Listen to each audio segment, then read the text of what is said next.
नमस्कार दोस्तों, स्वागत है आपका इस कार्यक्रम के अंदर।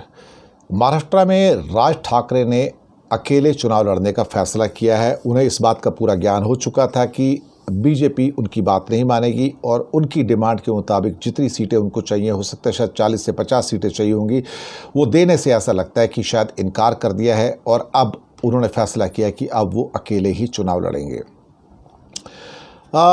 उनकी अपनी हस्ती तो कुछ है नहीं, मनसे की अपनी हस्ती तो 1% वोट की भी नहीं है और शायद उसी को भांपते हुए बीजेपी ने एक और एलआई को अपने साथ रखने का जो ऐलान करना था वो अब कैंसिल किया है। अब उनका कहना है कि या तो सभी 288 सीटों पर या फिर 225 से लेकर 250 सीटों पर वो अकेले चुनाव लड़ेगी। और अब प्रश्न उठता है कि लोकसभा चुनाव में जो मोदी के साथ जो मंच शेयर किया था एनडीए के साथ, उसका क्या हुआ, वो बरकरार होगा या नहीं होगा। उद्धव ठाकरे ने भी भाई अल्टीमेटली तंज कस दिया इसके ऊपर। अब यहाँ पर कहा जा रहा है कि एमएनएस की बैठक में राज ठाकरे ने एकला चलो रे का नारा देते हुए करीब 250 सीटों पर उम्मीदवार उतारने की मंशा साफ कर दी। भैया 288 पे कर लेते, बाकी को छोड़िए आपने 38।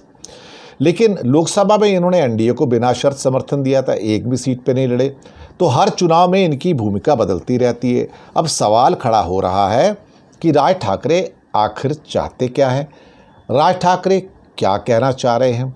और राज ठाकरे ने एक पार्टी की बैठक भी बुलाई थी और कहा कि अगले विधानसभा में किसी तरह मनसे के पदाधिकारी और कार्यकर्ताओं को सत्ता में बिठाना है। राज ठाकरे कहते हैं कि लोग मुझ पर हंसेंगे लेकिन मुझे इससे कोई फ़र्क नहीं पड़ता, लेकिन ये होगा। किसके साथ गठबंधन, कितनी सीटें मिलेंगी, कुछ नहीं पता। पार्टी में किसे टिकट दिया जाएगा, अब मुझे लगता है कि ये भी सब कुछ अनसर्टेन है। वो कहते हैं कि 1 अगस्त से महाराष्ट्र का दौरा करेंगे और महाराष्ट्र की 200 से अधिक सीटों पर फीडबैक ले चुके हैं। इसका मतलब तो बड़ा क्लियर हो गया साहब। मतलब ये है कि अगर इतनी सीटों पर चुनाव लड़ेंगे तो भैया वोट किसके कटेंगे, वोट कटेंगे आपके भारतीय जनता पार्टी के। बड़े क्लियर हैं, क्योंकि वो हिंदुत्व वाली पार्टी है। तो अल्टीमेटली राज ठाकरे, चूँकि उनको अब भारतीय जनता पार्टी भाव नहीं दे रही है, तो वही जाकर अब एक किस्म से कहा जाए तो भारतीय जनता पार्टी का फिर से नुकसान करेंगे। तो बीजेपी ने तो अपने एक के बाद एक दुश्मन पाल लिए। अजीत पवार भी एक तरह से दुश्मनी में आ गए। अजीत शिंदे जो है उनको ज़्यादा सीटें चाहिए तो वहाँ भी दुश्मनी पाल ली है। उद्धव तो ऐसे ही दुश्मन थे, अब राज ठाकरे को और दुश्मन पाल लिया।